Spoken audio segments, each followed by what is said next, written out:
Moran Center. I'm the Restorative Justice Coordinator there. I've been in Evanston for a while. I live here. I have a family here. I have a kid here. And I've worked here for a long time. And I come to the circles through, just my experience, being somebody that watched it, this truth and reconciliation things take place in South Africa when I was growing up, out of apartheid, and then just watching the reaction, and then to be here, kind of doing something similar, is really incredible. And then I was reminded last night, I was watching a documentary that just came on TV on Chocolate City in Washington, D.C. A beautiful, thriving black neighborhood, beautiful, thriving black neighborhood. They have black and white pictures. They have kids playing around in lawns. Everything is gorgeous. And in the 80s and 70s, there were like all this go-go, bands that would perform. People would come out. It was a thriving, beautiful, gorgeous black neighborhood. It's not around anymore. It's just one building, and a group of black people had to fight really hard just to preserve that one building. People were moved out, and everything was bulldozed down, and new buildings are coming up, and the people that lived there before will no longer live there. So there's no trace that black people were ever even there. And I just realized that there's something really cynical about racism in America. There's a meanness to it. There's like mean-spiritedness to it, cruelty, and I feel like it's important that we touch on those things, right? We don't want to so much talk about the cruelty, but we want to talk about what was here before, but we do want to kind of address that neighborhoods can be eliminated and people can grow up not knowing that there were 3 different thriving generations of people that lived there than the people that are living there now. And I was reminded of how important just these circles are, how important this information that comes out of it, out of here is. Because how many stories in Chocolate City are now just gone and forgotten, things that, just really important things to black people, so I come here today with that in mind, with a heavy heart, knowing that this has happened many, many times, and it continues to happen. And I'm appreciative and feel like it is even more imperative now that these stories come out and are documented so that we have these things, these things that happen. To talk and to speak in the circle today, we're going to be using this talking stick. This talking stick, I made it from 2 people that are really important to me. Uncle Len, these are my wife's relatives. The people, 2 people that took me in and treated me like family, and they never met me before that. They just trusted that I was with their niece, and Uncle Len, this was a cane that he used to walk with. I respected him a lot. He's a man I loved and cherished because he loved me so. And this is a cane that he used to walk until he passed away. Auntie Judy was a teacher on the west side of Chicago. She's passed now since too. And she lived in Arlington Heights, and she taught that, her entire career. And this was an apple, like a little decorative apple that she used to have on her desk, and I took it when they passed away, and I had these things with me. And then when this circle came, I'm like, these are people that talk the most, that love the most, that care the most that I know of. And I felt like it would make sense that we would use, that, the energy, at least in this circle. In the middle of the circle, we have this beautiful quilt, yes. This beautiful quilt that was donated to the Moran Center for this purpose. We use it, and we've been using it for these circles. And it's something that's, holds the circle together. And then right there in the middle is a bowl, and the bowl has dirt in it. The dirt at the bottom is from Israel, and then the dirt, I'm from South Africa. The dirt in the middle there is from South Africa, in my mother's house in the backyard that I brought with me years ago, less than 1 year ago. And I felt like having that being like the central, almost like, inviting ancestors in these homes suggested the last time into this circle to sort of be with him, with us, and as we try to resolve and figure out and speak and do all of this stuff. And if I left anything out, Miss Holmes will explain it for us. Thank you. Well, it is my honor to welcome everyone into the circle. As Emric explained, all of the equipment that we use and I am borrowing from memory. We all have our own talking pieces. And, but when I heard the story about his aunt and uncle, and I thought about the ancestors, which we always want to invite our ancestors with us, and they're always with us. So I asked him if I could use his talking stick for the circles when I'm doing a circle, or when I'm involved with the circle, because I think it's so important that we do invite them in. And with that, I promised him I'm gonna give him some dirt from Ghana. I just haven't remembered to do it, but I'm going to do that because I do have some that I had brought back with me from Ghana. Because I think it's so important that we have these pieces as we tell our stories. And I borrowed another piece from my good friend Janet, whom I think belongs in the circle. And it's called Bits and Pieces. And I'm gonna read that to you in a few minutes. But since the last circle, I was looking through some of my stuff, and I found another piece that I want to read first, because I think it settles us down and let us know that we're getting down to some serious business as we concentrate on what we want to do today. And it's called Slow Me Down, Lord. Slow me down, Lord. Ease the pounding of my heart by the quietening of my mind. Study my hurried pace with a vision of the eternal reach of time, and forgiving me amidst the confusion of my day, the calmness of the everlasting hills. Break the tension of my nerves and muscles with the soothing tunes of singing streams that live in my memory. Teach me the restorative power of sleep, and for me, teaching me to take minute vacations. Slow me down, Lord, to look at a flower, pat a dog, to read a few lines from a good book. Remind me each day of the fables of the hare and the tortoise, so that I can remember that the race is not always to the swift, that there is more to life than increasing speeds. Let me look into the spreading branches of a towering pine, and teaching me that it grew strong because it grew slowly and well. Slow me down, Lord, and inspire me to send my roots deep into the soil of life's enduring values, so I can grow a little taller toward the stars of my greater destiny. And I thought about Emmerich when I thought about that, because I was really concerned about his pace of movement. So I want you to remember to just slow yourself down. Thank you so much. I think that's important. And for my Janet, this Bits and Pieces I will always use, because I think that it is a part of the circle, for me anyway. And as you hear these words, bits and pieces, bits and pieces. People important to you, people unimportant to you, cross your life, touch it with love and carelessness, and move on. There are people who leave you and you feel relieved and wonder why you ever encountered them. There are people who leave you and you breathe a sigh of remorse and wonder why they had to go away and leave such a gaping hole. Children leave parents, friends leave friends, acquaintances move on.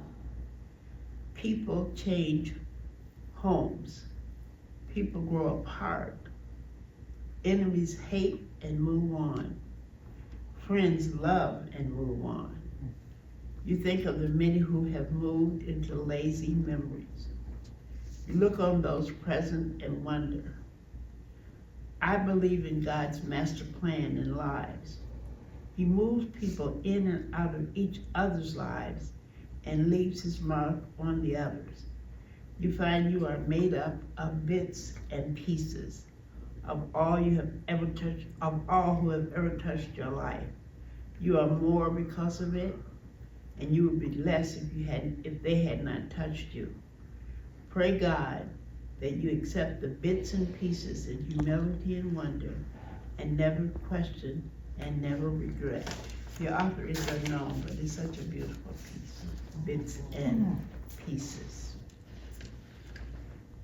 I pass the walking stick to Jasmine. Thank you. Good morning, everyone. So please bring your open heart, your listening ear, your love, your community, and respect for the Bates family. So around the circle is our shared guidelines that I am going to read off. So we offer to each other what we receive from each other. We honor their talking piece. We offer radical listening, listening for understanding, not response. We practice radical honesty. We honor confidentiality. Sharing is voluntarily, you may pass. Grace, grace, grace.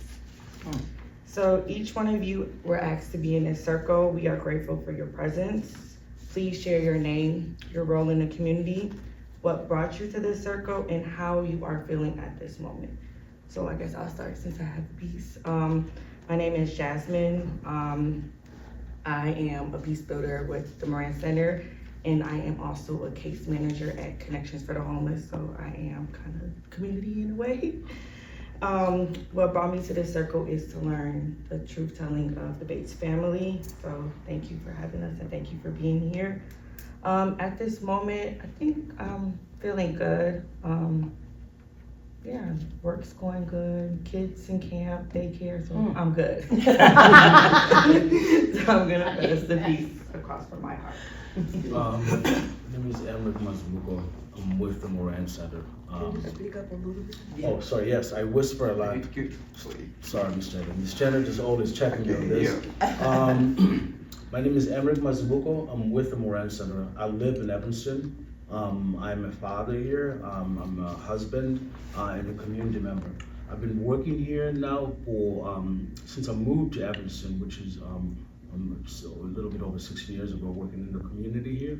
And I've been working with the Moran Center for the past almost 2 years now, doing restorative work there.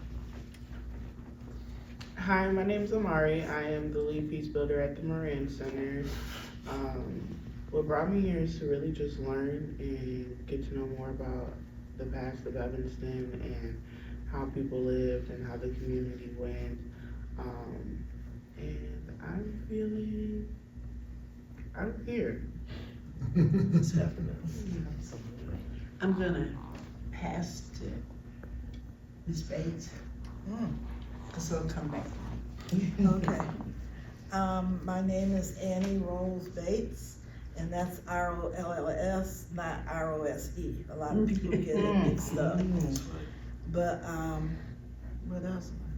I have 3 children, 5 grandchildren, and 3 great-grandchildren. I'm here today because I was asked to tell part of my story or some of my story or whatever, but I'm feeling pretty good today, and that's it. Thank you.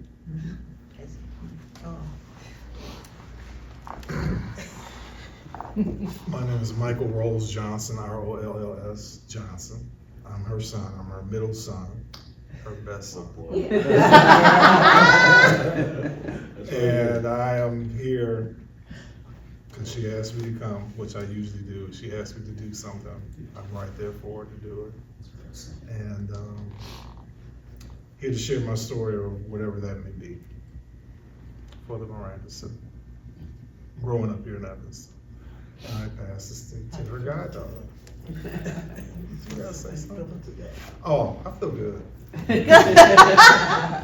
Hi, my name is Dolores Burks. I've been in this community in Evanston since '71. I am the goddaughter of Annie, and I am so proud to be her goddaughter. She has 3 boys, and so I am the girl. She does have a daughter-in-law, but she can't touch me. And we're good friends. Me and her daughter-in-law is good friends. But anyway, I'm here because she asked me to come. I really wasn't 100% sure what was happening. I just thought I was here to hold her hand and support her for whatever she's supposed to be doing. But my great-grandmother was a pioneer in this community. So I do have a lot of things that eventually I could probably talk about, not today, but I'm just saying, there's a lot. And I'm very proud of that legacy that she left here. She had 2 businesses here, so yeah, so that's it, and I am feeling wonderful today. I'm Eva Coley. I am one of the peace builders at Moran. I do a lot of things in the community. Yeah. Yeah, we're getting ready to settle down. I like that poem. Yeah. You should have said that was for me and you. I'm here because I think learning about the past is very interesting, and I don't think you get too old to learn new things. Because I'm probably old, me and Dolores is probably the oldest ones in the room, but I'm still learning. And how do I feel today? Good and hassled. Yeah, baby benchmark. Received. Thank you so much. I'm Pam, and I work with Emmerich at the Moran Center and the wonderful team of Peace Builders. I'm raised in Evanston and went through the public schools, class of '84 at ETHS. And I'm here I serve at your pleasure, right? I feel like I need to say, I know they're like, oh, Pam's gonna say the white thing again. I need to acknowledge the fact that I am a white woman in this circle. I am a guest. It is an absolute privilege. It is not my experience. And so I receive it with that extra layer of privilege and that thinking about what the obligation is of white people in this community to hear these truths and what you all are owed, right? And not just financially, that is immeasurable, but we need to measure it, but also to acknowledge the truth of what was stolen and what is continuing to be stolen. And that this is not just history, this is today. And so I take representing very seriously and my obligations very seriously here, and that I'm a guest. So thank you. I'm Janet Alexander Davis, born and raised in Evanston, been here 81 years plus. Really, really, really grateful to see you, Annie, and to see you, Dolores. And of course, I love Alderman Holmes. Michael knew you as a child, so I have a Michael too. Anyways, I'm a peace builder with Moran Center and also a board member many years of Moran Center. And I work in the community in different areas, and Annie is just a very special person. I used to hear about her as a nanny and as so loved by the people that she worked for because of who and what she is and more. And knew of her brothers also, so we go back a long way. Oh, I'm great.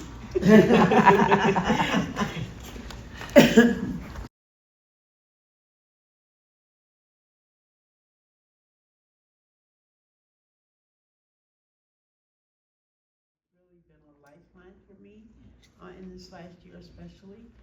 I've had a challenging year, but I'm here today and I'm feeling fine, much better, and I'm excited to be in the circle.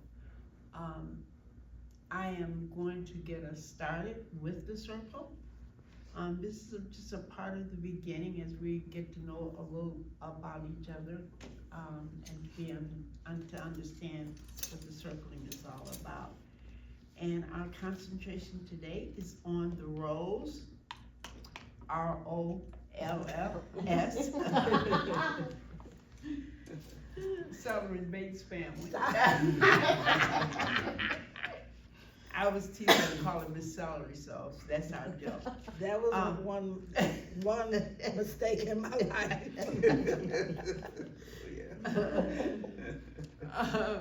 But we want to talk a little bit of background, so we're gonna start at the beginning.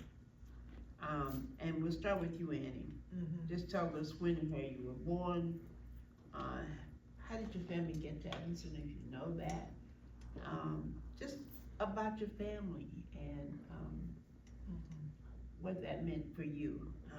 You can tell us, you know, did you have siblings? What part of Evanston did you grow up in? And stories, memories to share. One at a time. All right, I'll come back. Okay. My mother was from Virginia, and she moved here, I'm not quite sure, but she met my father, who was an Evanstonian, and his name was Sanford Perry. And what else? What you want? I'm trying to go in. That's, keep on going. I was born April 14th, 1946, here in Evanston at the Old Community Hospital. And back then, you could not leave the hospital unless your bill was paid. So,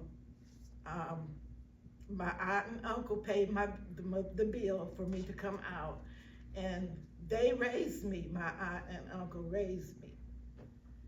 I'm very emotional, so please excuse me. It's all right. I worked in the Head Start program for 30 years here in Evanston, and had my 3 boys. I have Dwayne, Michael, and Kylie, and I am proud to say that, get it together, Andy. I never ever had a problem with them growing up back in the 60s and 70s. Never went to jail for any of them. I'm just,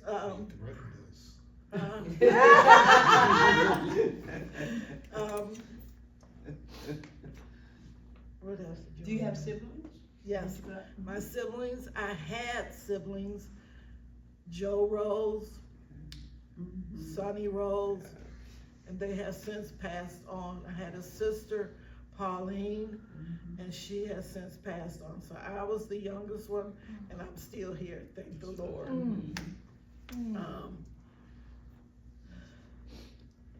Can you think of any memories growing up that sort of stayed with you? My brothers and I, that we lived in Rogers Park at one time, and Joe liked to sing, and he would get in front of there was a storefront, and he would get in front of the storefront and sing and dance. Oh my God! And his favorite song was "My Girl." Yeah. And I sing that sometimes. The words that I know, I sing it and remember him.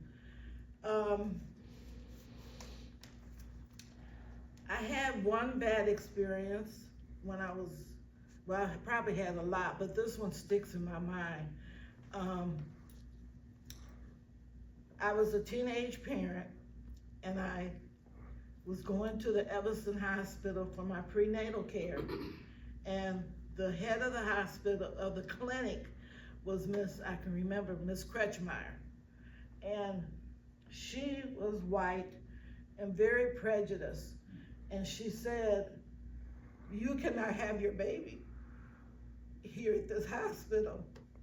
And my parents were upset. They wondered why. But anyway, she said I would have to go to the county to have my baby. And my father said, no way.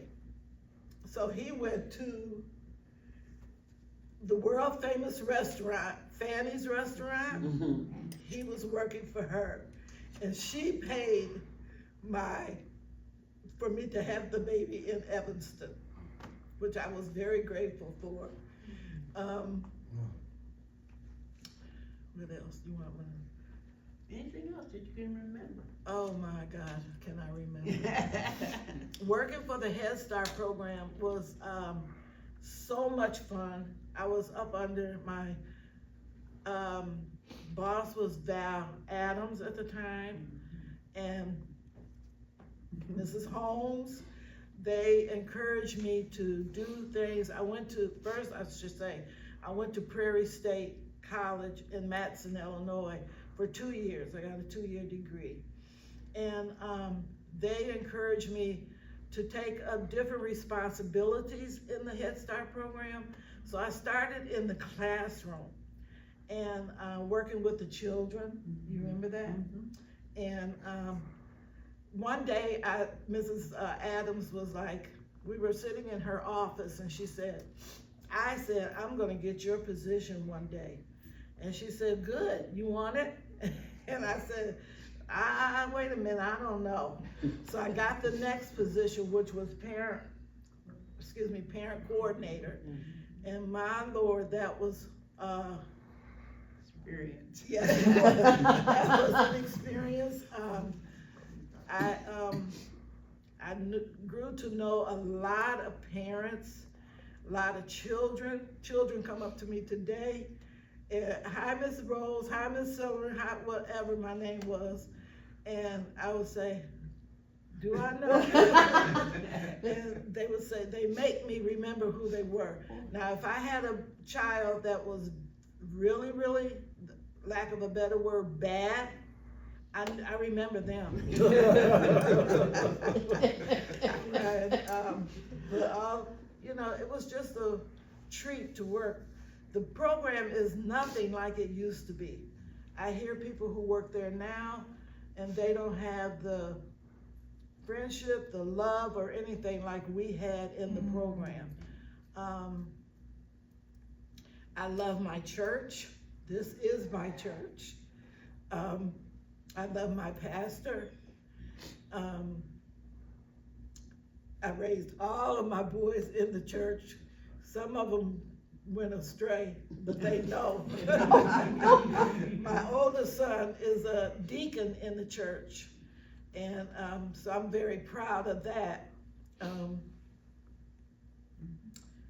think that's, I'm a member of the Foster Senior Club, and I go there weekly and have a good time. They go on trips. This is our treasure, and we program events coordinator. yes, she's some of everything there. Everything. And we just have a good time there also. So I'm just excited about life.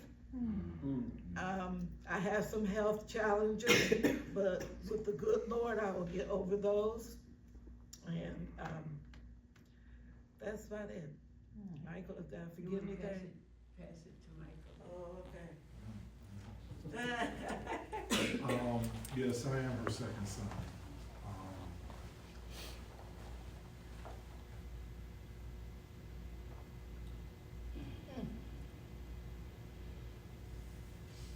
He's a crybaby too. All right, well, Kind of like her backbone. You know? Not to say that my brothers wouldn't do it, but they don't have the mindset, to think how she would do it. I've been through a lot. I'll be 60 tomorrow. And I'm just blessed to be here. I mean, I think about everything, I've been through. I was raised here in the church, although I don't go as much, But trust me, those prayers have come in handy when I'm out in the street. You know, I know how to call on the name of God.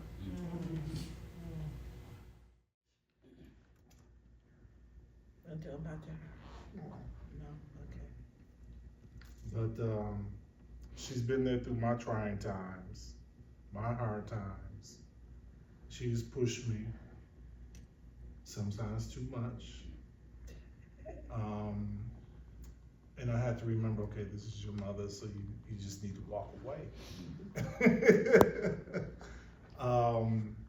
She makes us laugh. I remember when me and my brothers were young, we used to play this game that she used to make us play, where she used to say, I see something red. And we would have to guess what it was in the house that she was talking about. And I said, I used to say, well, I see something green. Green means go. Can we leave?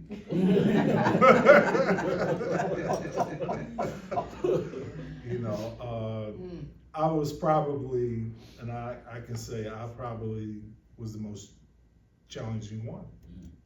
You know, you always have that one kid that's gonna take you to the limit, and I probably was. But I never ever did anything to put myself in trouble that was going to embarrass her or hurt me in the face.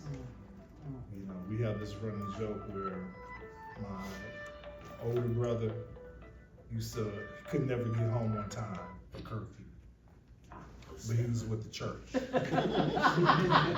So he had Bishop Moody as an excuse. Sure. Bishop Moody would take him out to the church and they would sing the choir and everything.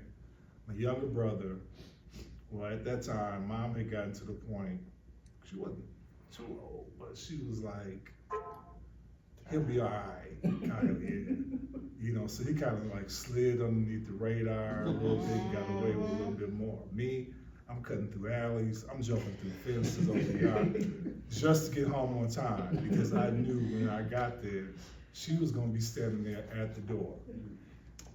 One of the things that we all do when we did all live together, because my brother also stayed with my grandmother a lot. We were always, she would be in the bed, she would have to get up, and we would go to her door and say, Mom, I'm home. Just to let her know that we're home safe. But if she got a phone call,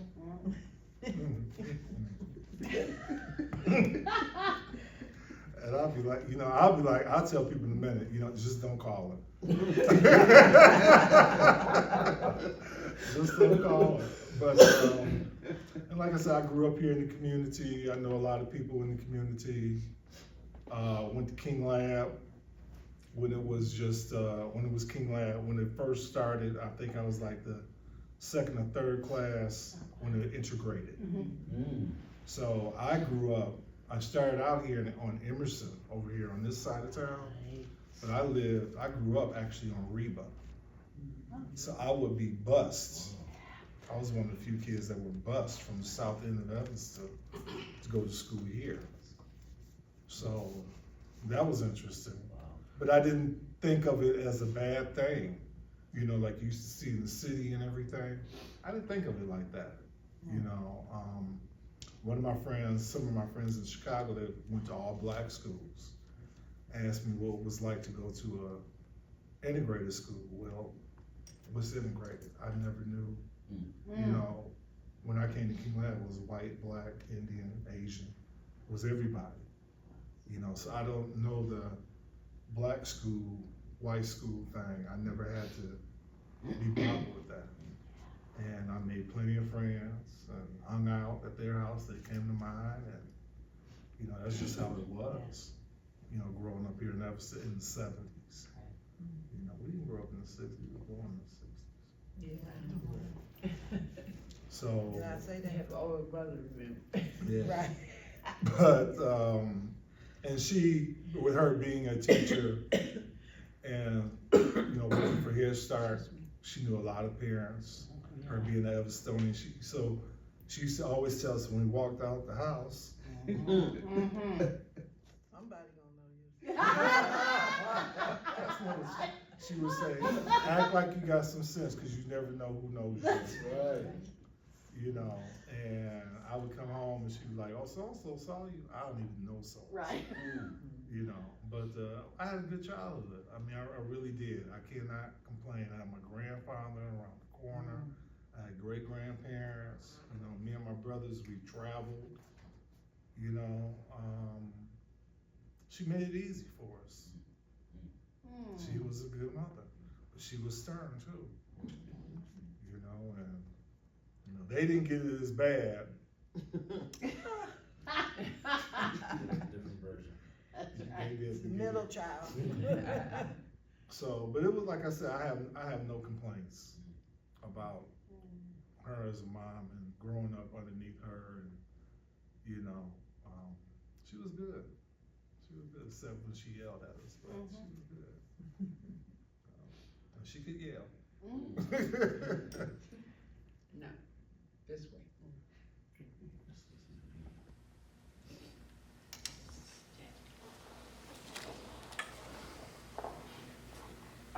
So where did you grow up in Evanston? And do you still live in the same neighborhood that you grew up in? And if so, is there a difference on how it was back then versus now?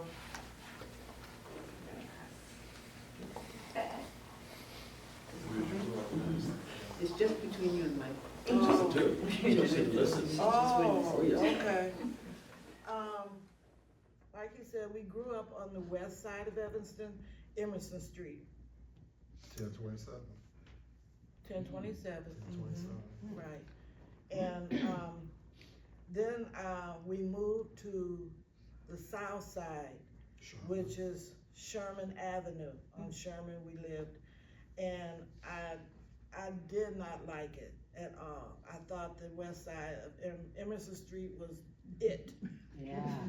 But then as the years went on, I love it. And we moved to Reba, 827 Reba, No. 720, I don't know the address. 716, 17. Thank you. Okay. But anyway, your mom's old. That's where we live, that's where I raised them. And my youngest son went off to the Navy from there. And I'm still in the area. I live on Custer now. I live in my father's house. Wow. It was moved from South Boulevard to Custer Avenue. And I'm still there in the house. When we moved in, I had a lot of old folks stuff, I say, going on in the house. And I said, so I had it remodeled, and we're still living there, Michael and my granddaughter. Oh, I forgot Kaylee. I'm raising my granddaughter from, that was a challenge, but thankfully she's always been a good girl. I had her since she was 10. Her mom didn't want her, so her dad and I said, we'll take her. So we got her and we are raising her. She's still with me, she's 27. She's 24. Right, thank you. Numbers, I can't do. It's all right. Numbers. It's in the 20s somewhere. Somewhere. She has a few mental problems, but nothing that holds her back. I've been to the Moran Center for her, and yeah, so she's a good girl. She's working now over at Fleetwood, and what did you want to know? What was it, Michael? How long did I stay? We stayed on Reba for, there go the 19. numbers again, 19 years. So the difference between then and now? Okay, the difference between then and now. Then, I could leave my doors open. I could call my children to come and they would be there. I could look out the window of the apartment and see them playing in the park.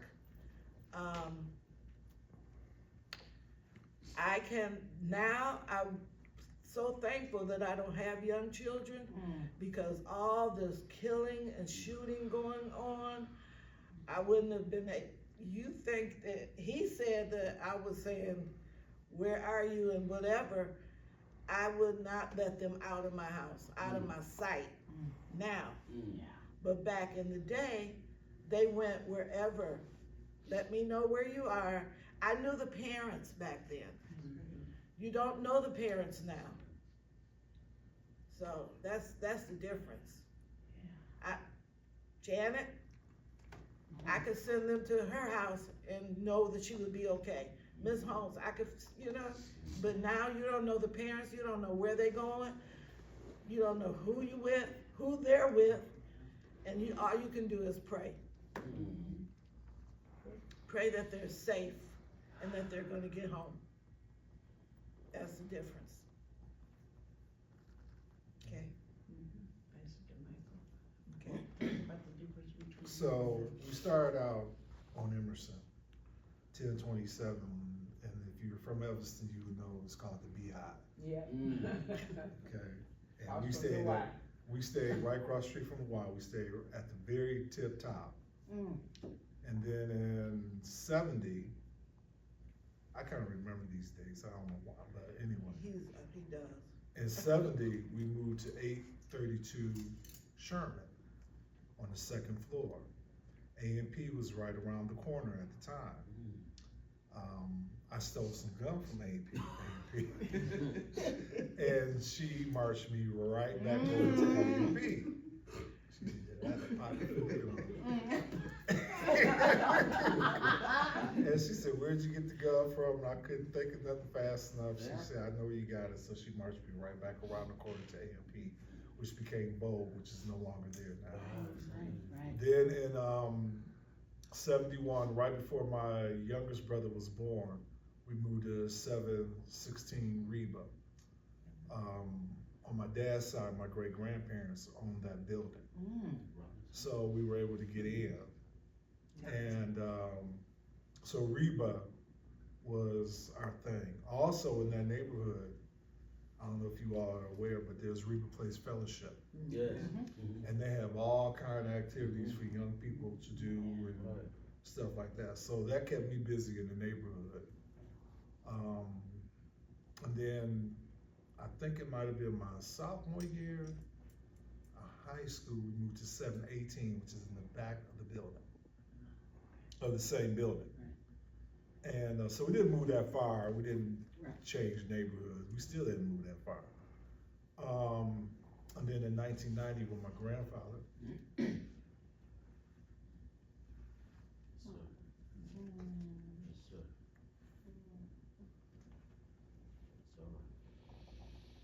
when Granddad passed, we moved into his house. It was difficult for me. I never told Mom, but it was kind of difficult because he was our rock. He was truly our rock. And I remember when Mom and my older brother kind of got their license around the same, their driver's license around the same time. And my mom had an accident, and she said, "I'm never driving again." And her father said, "Yes, you are. Get up, come on over here, get this car, and you're gonna go driving." And he made her drive somewhere, but he had to get her past that fear. And then the other thing was, he was tired of driving us around. I'm pretty sure this man was like, "You know what, here are the keys, there's the car, these are your kids. I raised mine, so that got her over that. But my grandfather was truly a rock for us. And him and my younger brother kind of had their birthdays are a day apart.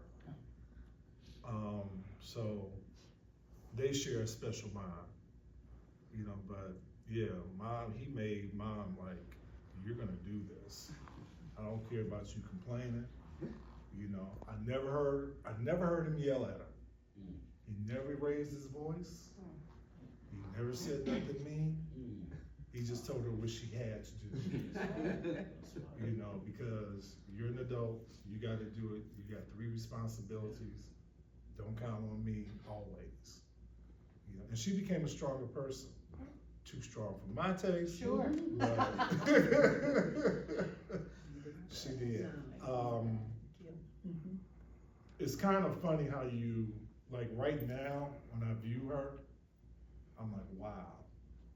But I remember, you know, because she was a young teenage mother, we grew up with her. You know, we watched her mature. She watched us mature. You know, so there's a different respect that we have. You know, I can joke with my mom. I can call her by her first name. I can call her by her nickname. But I know that's my mother. You know, I ain't gonna get, none of us, me and my brothers have never ever gotten out of hand or disrespectful. Or even raised a hand. You know, we might have walked away. We might have slammed the door and walked away, but we never raised a hand. We never threatened.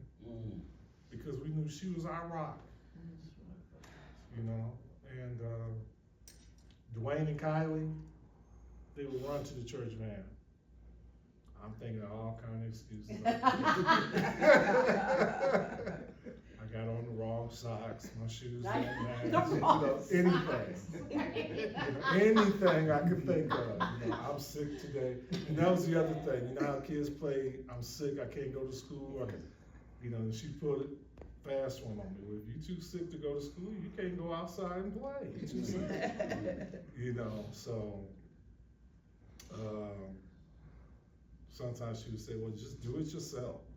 You know, but those lessons growing up and then venturing out into the city on my own came clear. Came back to me very clear. You know, what not to do, what to say, how to approach people. You know, be on your toes, be mannerable. You know, I would come home from South Side 2, 3, 4 o'clock in the morning by train. You know, she'd be like, okay, all right. Half the time I didn't know it. Half the time she didn't know it until one day I was playing basketball on the South Side with one of my good buddies. He's since passed. And came in his house and his mom was on the phone. And I was like, okay. So I started to go up the stairs through the kitchen. She stopped and she says, hold up, telephone. I said, telephone? Who is it? She said, telephone. I answered. I said, hello? Michael, where are you at? Mom. I was like, how did she get this number? You know, we couldn't hide nothing in the house. You know, going through bags, looking underneath the mattress, going through closets. We couldn't hide nothing. So finally I said, well, she ain't going down in this basement, so, you know. But in the back of my mind, I always thought that she knows.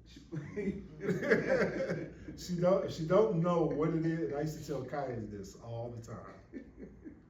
If mom asks you anything about your business, and you haven't told her, but it's real close to what you're thinking in your head, even though you haven't told her, brother, 9 times out of 10, she know.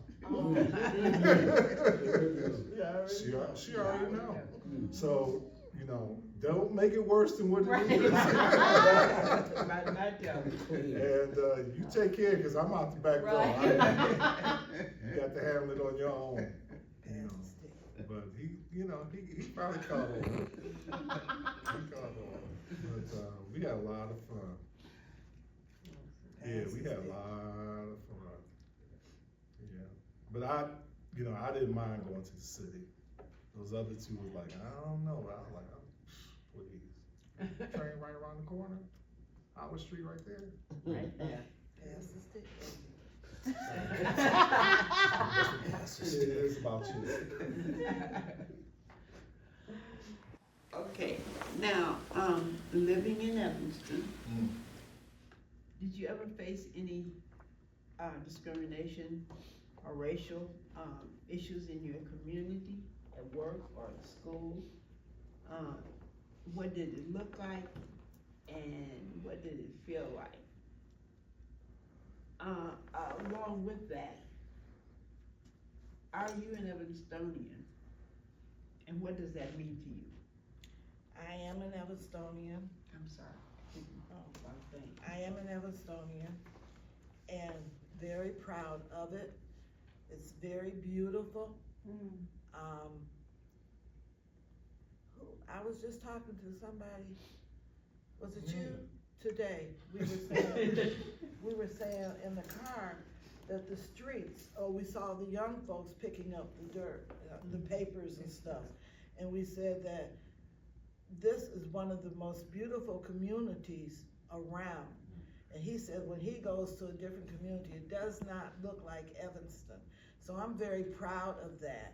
It's quiet sometimes, but my neighborhood is quiet. I live right on Custer. Our neighborhood is really quiet. We're the only black people in my neighborhood, in that whole total block, the 500 block. Really? Yes. Yes, we're the only ones left. Wow. Yeah, it used to be all over, Totally. but now we're the only ones, and especially in a home. We're homeowners, we're the only homeowners. On that button That makes me feel good. The people come by, most of the people are white that walk by, and some of them speak, some of them don't. We have both sides of my neighbors are white. This side over here, just peaches and cream. The side over here, they like Michael. I don't know what happened to me. Oh, no. But they talk to Michael. But, and then people pass by going to the train, going to Main Street at one end. So some talk, some speak, some don't. It doesn't bother me. Say hello, hello. That's it. What about racial or discrimination growing up, or when you were at work or whatever in this community? When I was at work, we didn't have too much discrimination. We had one particular administrator, and he I don't know, he didn't like, I don't know, I can't say he didn't like, but he wasn't that friendly with the black people. And somehow Mrs. Adams got in the position and everything changed because she's black. But that first administrator, I don't remember his name, do you? Yeah, I'm trying to think back. I'm I'm trying to trying to go back. Joe, Bob. I can't remember. But right on the tip. But anyway, I didn't have too much of a problem with discrimination. Okay. To Michael? I didn't experience any until I got to become an adult.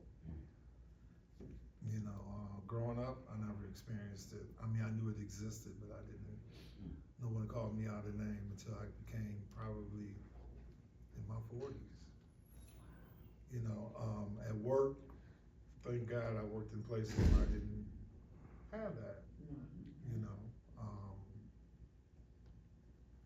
like I said, I know it takes place. I know it's happening. I've heard people go through it. I just haven't experienced it. And because my thing on racism is, I don't care. What You about? know, as far as name calling and all that, because guess what? We're all the same. we all gonna die. You know, so you have to just make the best of it while you can. You know, it's never been my thing. What about when you worked in the law office down I ain't had no problem there, they loved me. You know, they didn't want me to leave and go to bankruptcy court. You know, so, and even when I got to the bankruptcy court, I had no kind of discrimination, you know. Just didn't. And if I had it, and if it came my way, I didn't make a big deal over it, and I just kept on going. You know, because I wasn't raised with it. So my mom had white friends, my dad had white friends. I have King Lab, CHU, ETHS, you know. No, it just didn't bother me, no. I mean, it didn't. What about being an Everstonian? Being an Everstonian bothered me a little bit because everybody knew my mother. Everybody knew my father. And therefore I felt like I was always being watched. So that's why the South Side became my haven, because they couldn't see that far south. What I was doing. Not that I was doing anything, but they couldn't see that far south. But it was cool growing up in Evanston. I mean, come on, think about it. All the things that they have for kids, young people to do. You know, so it was cool.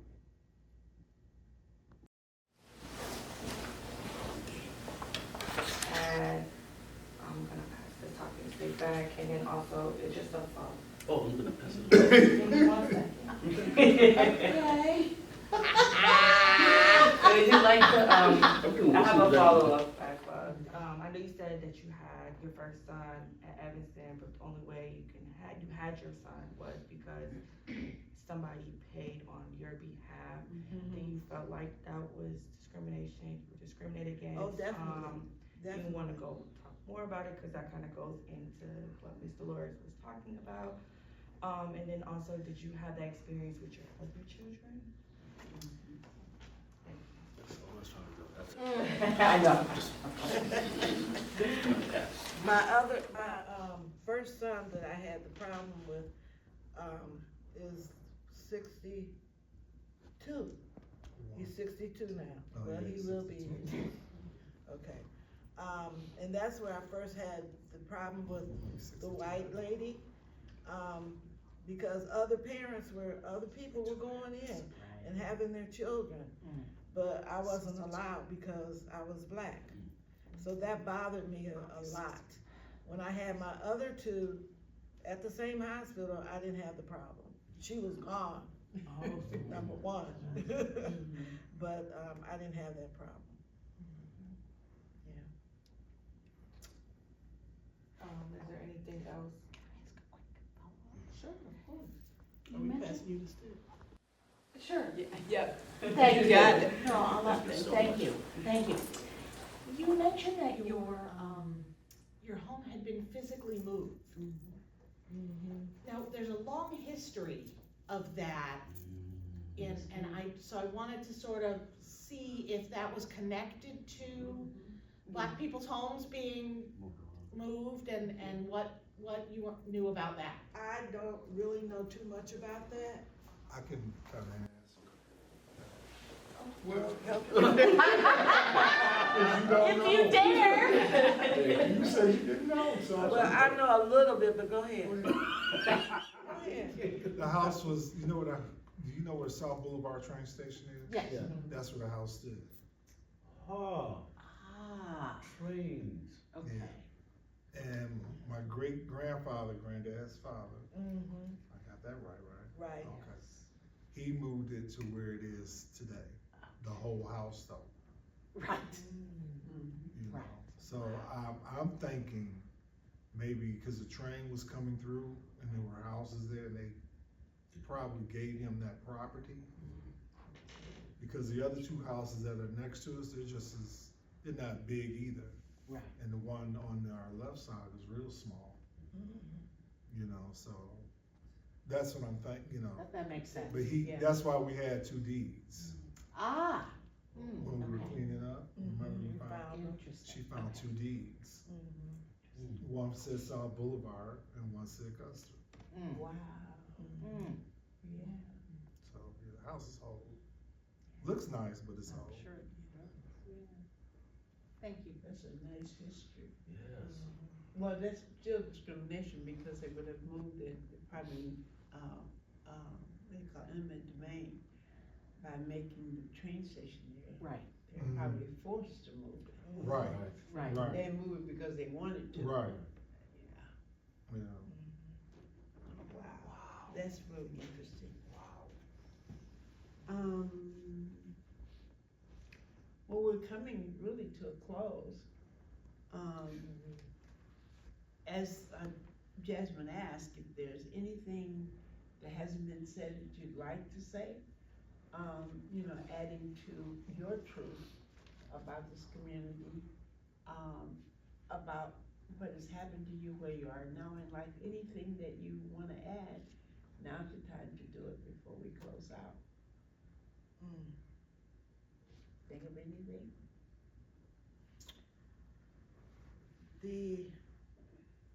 Back to, the safety. I don't know if I said safety before, but anyway, it's not as safe in Evanston as it used to be. I don't drive at night because once my body is getting to the place where I can't, but I'm afraid to come home at night, even though my street is good. It's a good street, but you never know who's watching you now. Before, oh hi, how you doing? Right. To anybody, any time of night. But now it's not. It's just not a safe environment anymore.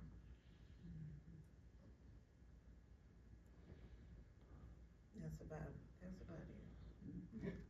Mike, you have anything else you want to add? I just, I talked about how, as a youngster, I didn't too much care about coming to church, but I do love my church, which is Faith Temple. I really do. And her safety, I think at nighttime, our street is pretty lit up, but you have a lot of people who come in off of Howard Street, off of Main Street, and it's that nice little stretch, and you don't know who they are, these people are, and what they're thinking, because we have had some car robberies over there, and I'm always reading, or it'll come up on my phone, somebody had a break-in their area, so I can understand her safety part, but it doesn't bother me none at all, and probably as I get older, it may, I'm not for sure, but right now, I'm okay with it. May I ask a question, Dolores? For Annie. Annie worked for families, part of the heart and the kind of person that she is. And I talked about that, how could you miss those people and that experience? And I wonder if living in Evanston, wherever you lived, did that impact how open you would have been to be what you were for many, many years? So we got 30 years one place, but many years another. Just a thought. She's mentioning the fact that I was a nanny after I left Head Start. And I worked for them for like 20, 25 years. They had 3 boys, and that's how I got hired, because the lady knew that I had 3 boys. And so she really felt they lived in Wilmette, and we traveled all over. I've been to Hawaii twice, just everywhere. San Francisco, California, just places that I never would have gone by myself. The children loved me and still do today. And I remember one time we were in California, And the family had given me a room, what do you call it? Sweet. Not a suite, a hut, like, to myself. But it was very modern and everything. And the kids had to be with them. And I was in my bed one night, and it was 2 boys then. Here they come, getting in the bed with me. I said, what are you all doing? This is my time. But they ended up in the bed with me, and I believe they would be in the bed with me today if they came, because they called me all the time. The parents still bless me financially, and I don't do anything for them. They just said that they're so thankful that I was there for their boys. And mind you, they were there also. They weren't the kind of people who left their children in the care of the nanny. They were there too. So we were like family. And so yeah, that's the part about the nanny part. And you mentioned being a teenage parent. Tell them how you use that with the Partners Program. Oh, thank you, Ms. Holmes. Yes, I was a teenage parent at the age of 15. And my mother, she said, you having this baby, you going back to school. So I went back to school, and I graduated in the class of 64. And so it was like, my kids got to be like 2 and 3, or maybe, no. Peppy was like 6, and Michael was like 4, or something like that. There was this program in Family Focus called,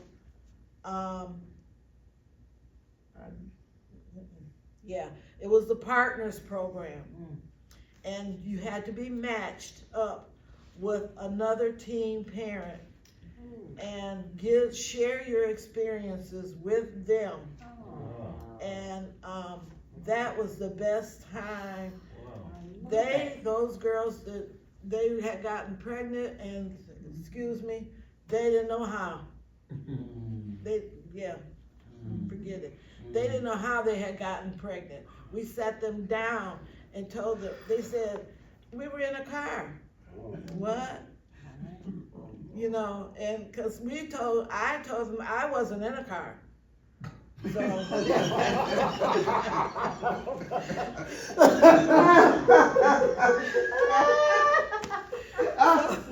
it was completely, they were like, huh? They wanted to know where did it happen, how it happened. I mean, we shared so many things. We shared how to cook. We showed them how to cook different foods. We showed them how to take care of their babies once they came. We went on outings. We showed them how to use money. We did some of everything. That was the Partners Program with the Family Focus Program. I miss it. I don't know if they have it now. Wow. I don't know. You don't know either. I don't know either. But I know some of these kids that know you though. I know that. Yeah. And one girl, she nicknamed me Snatch. And that had to do, we were talking about the reproductive fear, and how I came up with the word snatch, I don't know, but she still calls me that today. It all depends on who she's around. Hey, Snatch! And if she's, people around, she'll snatch. I had one partner. Sorry, Michael. Nobody wanted her in the group.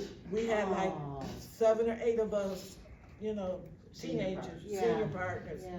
And nobody wanted this one particular girl because she was out there. Bless her heart, they gave her to me. And to this day, she has passed on, but she was the best girl. I'm not saying that I turned her into something good, but I had something to do with it, but she was wonderful. love you. Yeah. And her daughters today, they love me. Yeah. And it was Thursday nights, and me and my brothers loved it. Mom was gone.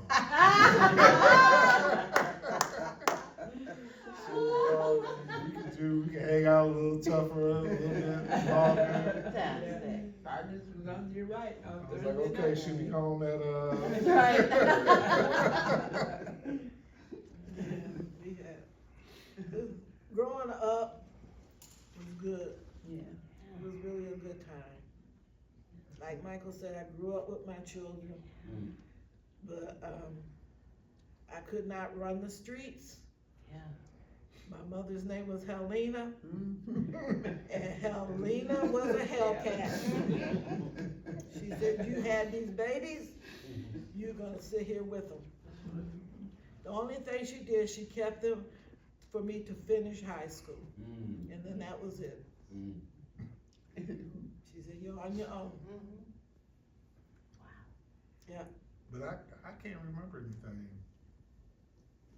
you know, going to different neighborhoods and somebody calling me out of my name. Or something. I never had that, you know, that experience, you know.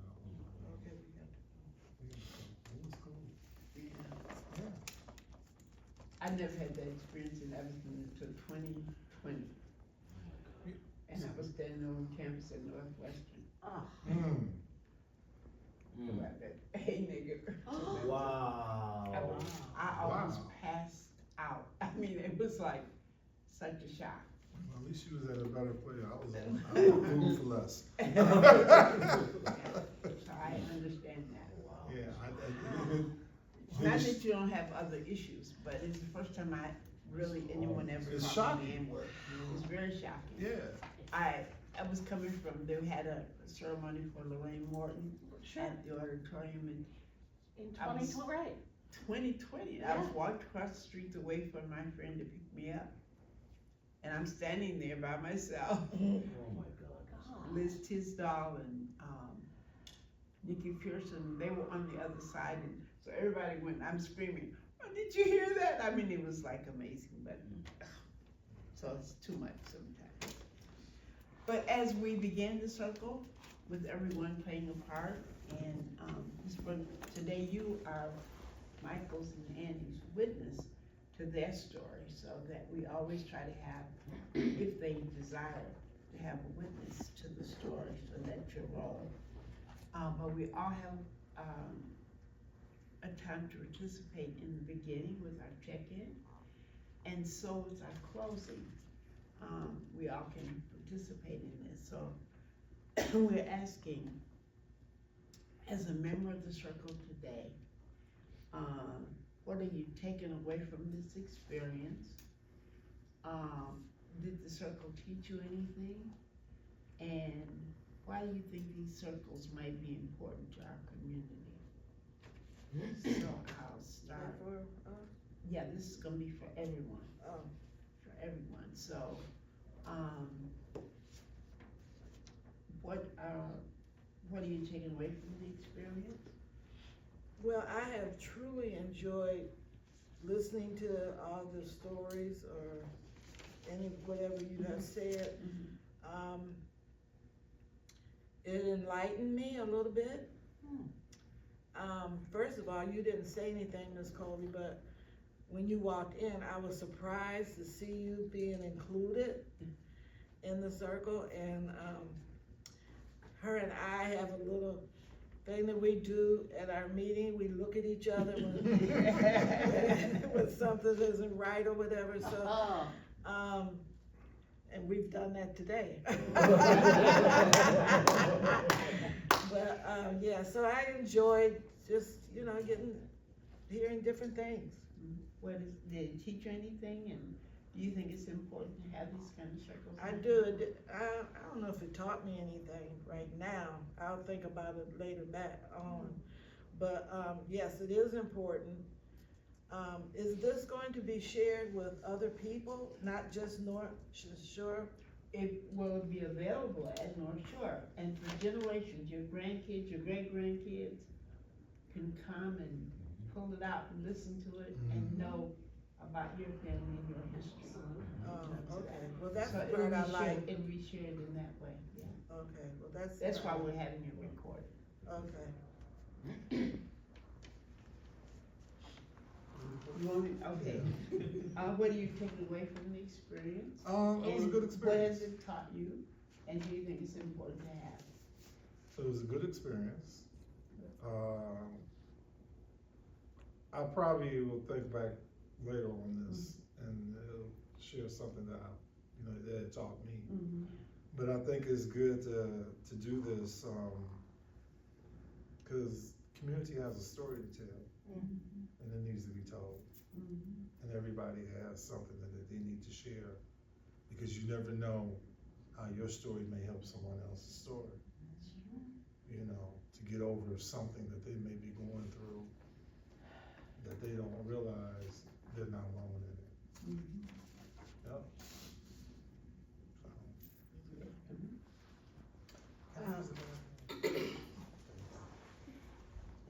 I enjoyed it. I think it's definitely something worth doing. I learned some things about my godmother that I didn't know. One thing that I was enlightened by is that sometimes when you got to start thinking about your past and how it affects you then, and as you always spoke, how does it affect you now, or the different things. I do want to add a tiny bit, since it was about her, is that she didn't speak on any of her acting. She's an actress. Absolutely, She's been in a yeah. production. She's been in a production company for over 17, probably 20 plus years.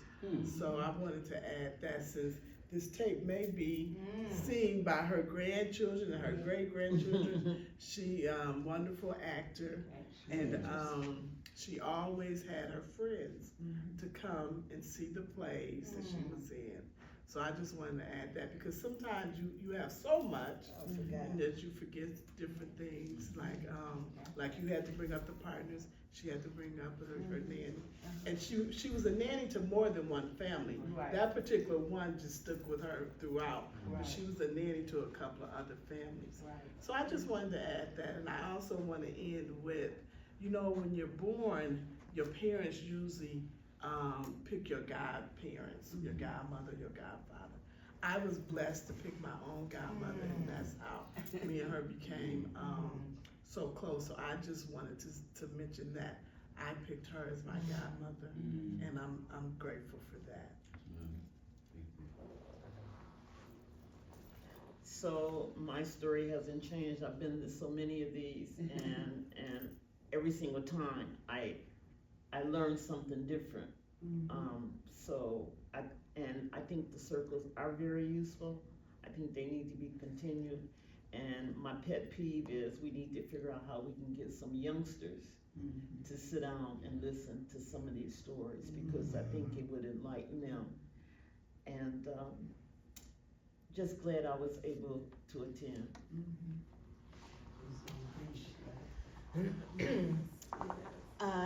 So I'm struck by the power of relationships. I mean, I just, you sit down and just the extraordinary power of truth and of, what it really looks like to love each other and to be in relationships. And how important it is that we tell these truths and that we receive them.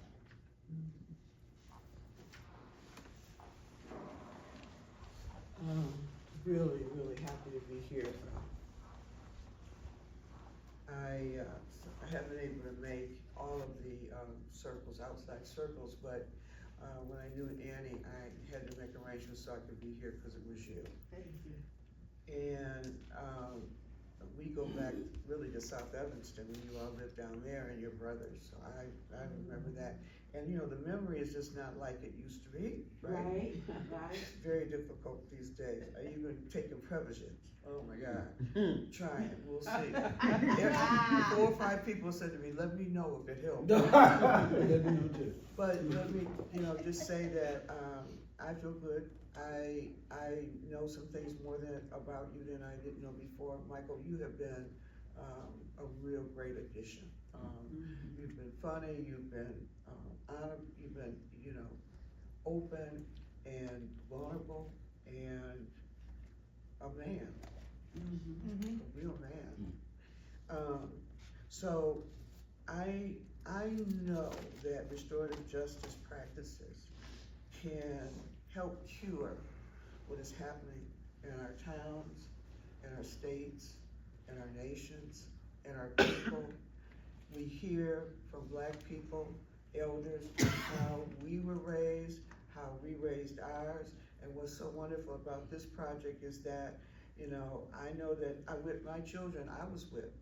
And I had 3 kids and 2 right away, they were whipped. The third one, 16 years later, I was a different person, I was a different parent.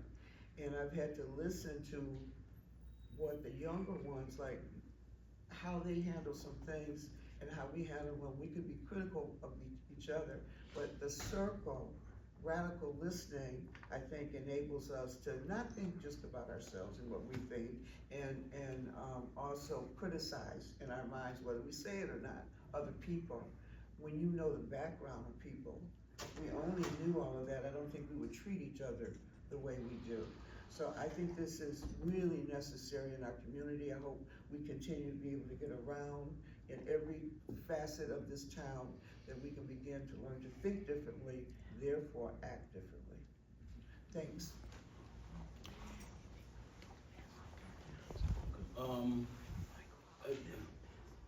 I'm appreciative of being here. One, whenever I'm in the circles, I'm always learning something. But one thing that a couple things I was struck by here. One is the role of Black women in this society and holding the society together, and that's just one thing. Just throughout history. You look like at every single time you look at the role of Black women, and they're the most debased in society. It's really incredible. That really struck me. And the second thing is just the resiliency of the Black community in the midst of all of this, how it's able to create communities out of just hatred in this environment, create safe communities for kids, for to create a place, a community to relate, to be together, and to do what you need to do, and then the relentless sort of like intentionality of white supremacy to come in constantly and pick that apart, just like rough it up and just like bulldoze it out. It's almost as if it's not enough. It's not like it's just Black people cannot be seen doing anything that's helpful to them, even if they're doing it by themselves and not bothering anybody over there. It's like, what are they doing? We need to go over there. It struck me. It feels mean. It feels intentional. And it feels like it's just, whatever comes out of this community, whatever is like making it a community, we're gonna take it apart and we're gonna come up with something, and that struck me also, and it's coming up in the stories over and over again. But how safe Black people felt in this community. Yes. That is something that is really amazing to me, how safe. Yes. I was like, when I was talking about this documentary, Chocolate City, that's what they kept saying too. It was safe. It sounded just like this here in all these other Black communities that don't exist anymore. So this is important, and it's important that we do it because no one else is going to do it. So I'm really glad I'm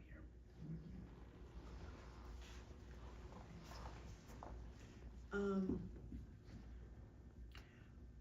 I started out by saying that these circles have been a really lifeline for me this past year.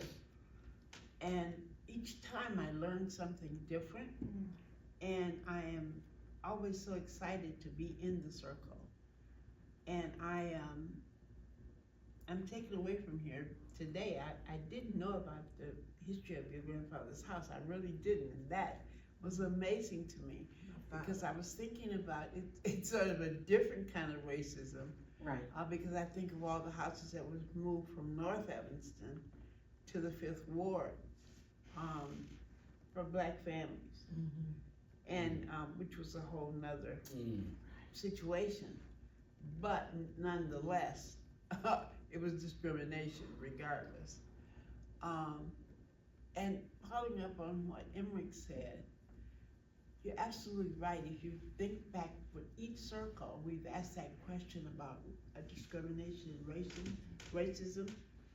And most of us didn't have that experience. We knew it existed. We knew what was going on. But Evanston's racism is so under the covers that makes it feel safe. Doesn't mean it is, but it does make it feel safe. You have to think about it. And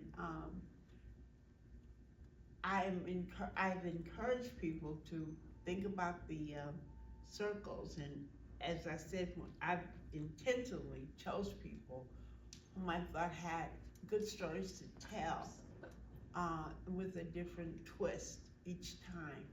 And I'm really happy that that's the way I've done in terms of recruiting.